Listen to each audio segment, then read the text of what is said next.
What are some stereotypically out-of-character things you always include in your writing for a specific character because it's just better?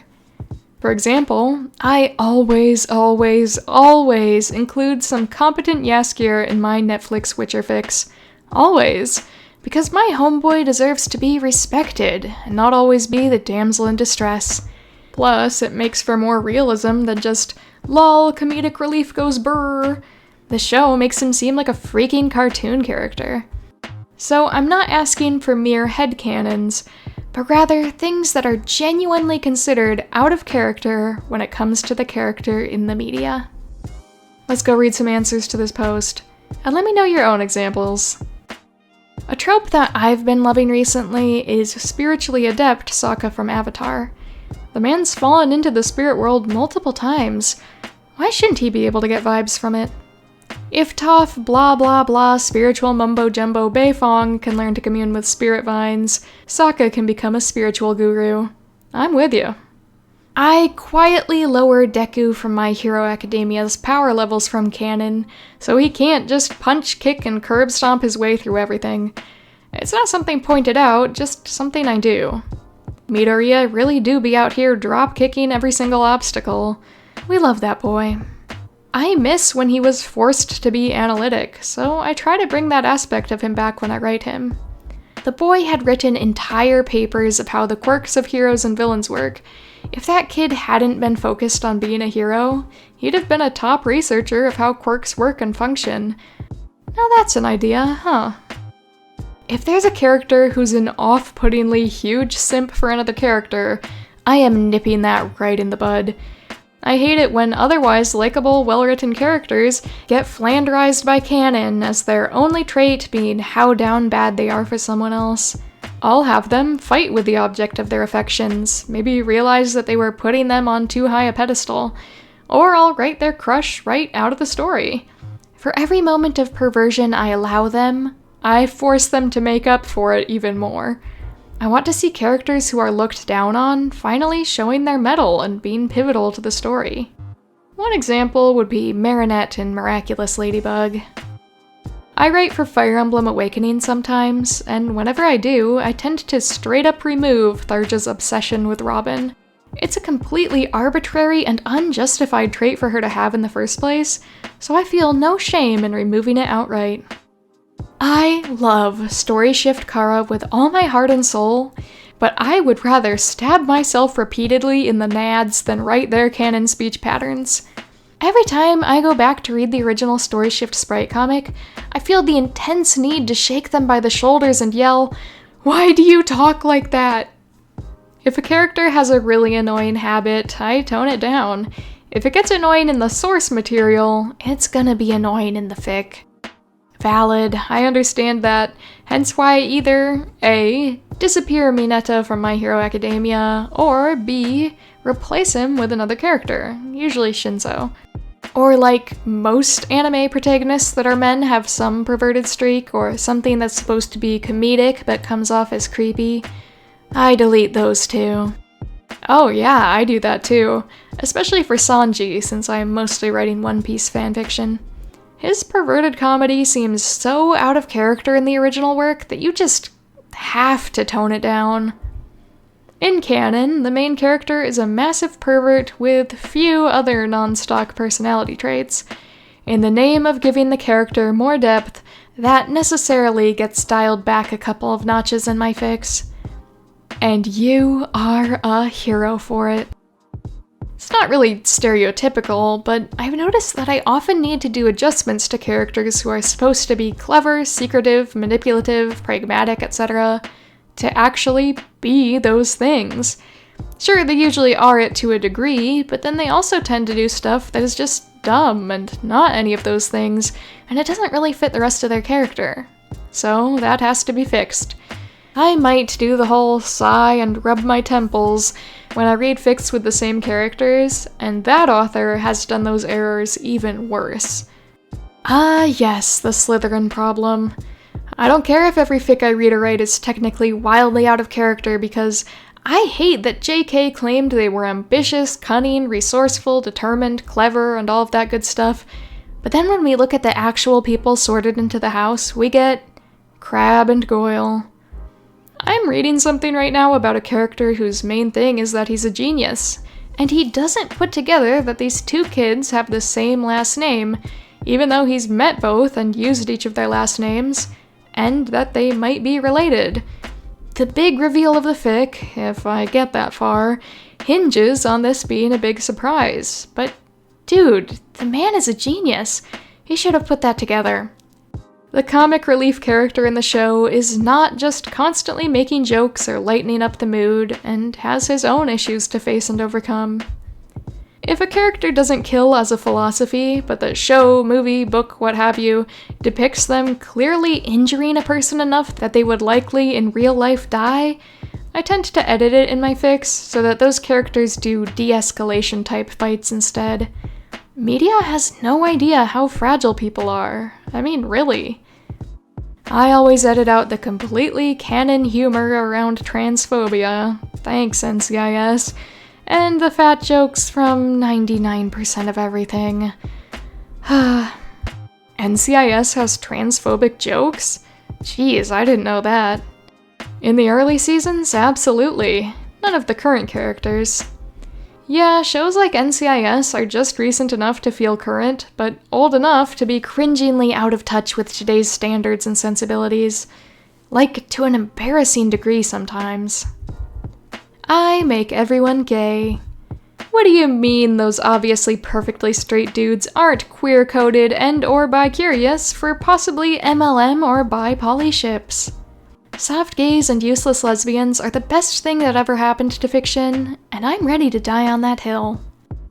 Not specific to any one character, but if you're a fictional man and I'm writing about you, you're gonna cry at some point. I don't care how tough and stoic you are. It's going to happen. Relax, you'll feel better afterward.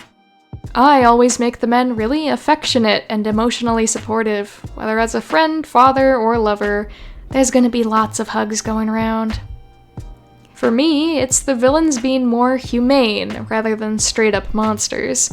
My trope is found family, so that factors in a lot. I take my story as out of character and AU canon divergence for people to know ahead of time that some things are not going to be in line with canon. I don't know that humane is the word I'd use in my case. They aren't necessarily less terrible, or at least their actions aren't, so much as human, in the sense of having believable thought processes and little details to make them a bit more fleshed out. But yeah, I feel that.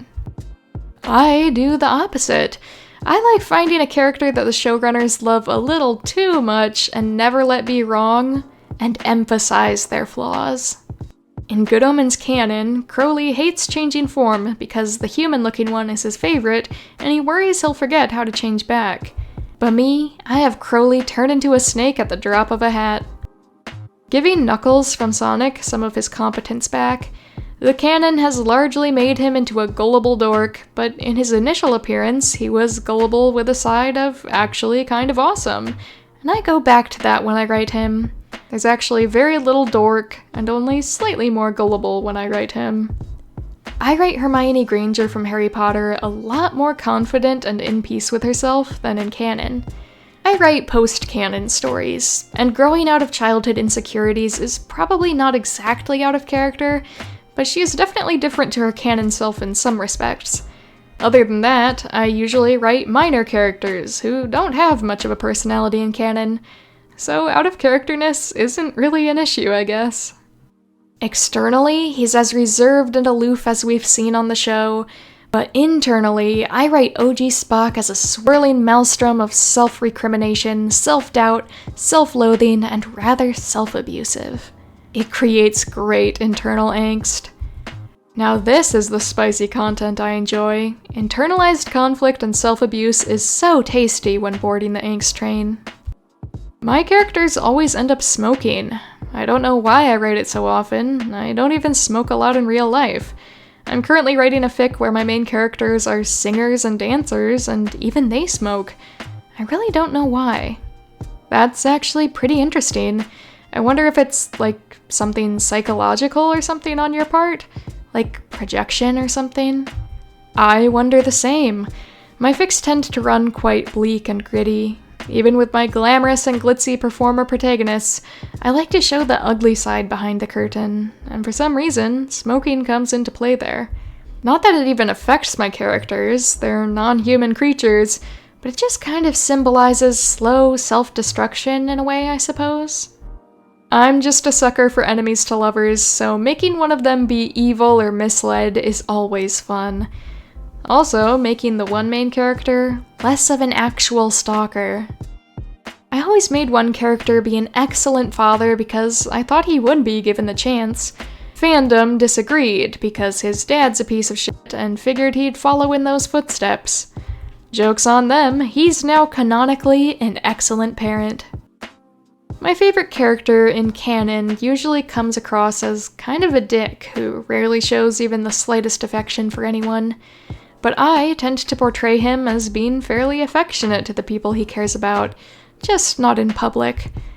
They never show these scenes in the show, but I personally think there's supporting evidence for my interpretation.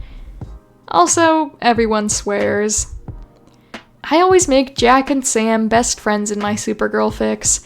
Did they ever meet in the show? Nope. They don't even know the other exists, but I'll be damned if they aren't close friends in each and every one of my fics. They would have been amazing. Also, Kara curses. I don't care if it's out of character for her. Her favorite word is fuck, and I won't apologize for it. I find this smart in goofy, ditzy, comic relief type characters. I did this first years ago with Darcy Lewis from Marvel. I discovered early on in my fic that her irreverent, flippant humor was a mask to cover insecurities, and that not being taken seriously is something she uses to her advantage. The same thing happened with my current work in progress in a different fandom. The male half of my OTP is canonically the goofy, flirty comic relief. Except, I just don't buy it. I see it as an act. So I write him much the same way as I did with Darcy. It's a shell, his way of protecting himself. With both characters, finding their smart deepened their characterization and made them a perfect match for their romantic partners, who canonically are clever geniuses. I basically always include intelligence, whether it be social, emotional, or academic. That is surprisingly out of character for too many characters. I have characters do dumb and stupid things, because it's funny. One of my main characters has little official backstory, except he's a bad guy with a terrible past. I include a trait or two that shows he's not all bad. I like him, and I want what's best for him, so I try to make the other characters like him too. I always give Link from Legend of Zelda a personality, because he never seems to have one in the games. Controversial take? If you are a main character in my fic, you're very likely to shout at someone dear to you. I don't know why, but orchestrating an entire situation where the character has to choose and decide seems thrilling.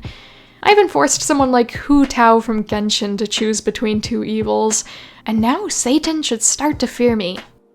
One series I love just puts plot holes on top of plot holes, so clearly the most out-of-character thing you can do is fix or fill those plot holes.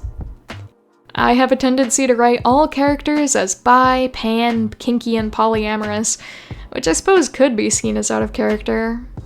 But, I don't know, out of character is such a difficult concept. So many things can be seen as out of character depending on interpretation. As long as an author can convince me their take on canon is plausible, I'm willing to go along with pretty much anything, and I wouldn't call it out of character. Big thank you to my Patreon members, my little ruse, Nebulatic Vexen, Donka42, I Am a Noodle, John Huang, Laser Scorpio, Night Avenger, Mintara, Somnophobic Danny, Savage Otters, Valzy, Terabyte AX, Kestrel, Dragonborn Canid, and Angie Ender. Thank you so much for extra support on Patreon. It means the world to me, it really does. Thank you for sticking around, thank you for being here, thank you for the love. I love you too. And I'm always wishing you guys the very best. I hope you guys are doing well. Feel free to say hi anytime. Same goes to my YouTube channel members, my mini ruse, Rockstar Killer, This Person 10, and Rainy Can't. Thank you so much for your extra support. I'm so glad to have you be a part of my YouTube channel. I hope you guys are doing well. You guys are real rock stars for being here. So keep on rocking on. And thank you to everyone else for watching. I hope you enjoyed the video. I hope you found it interesting, or relaxing, or relatable.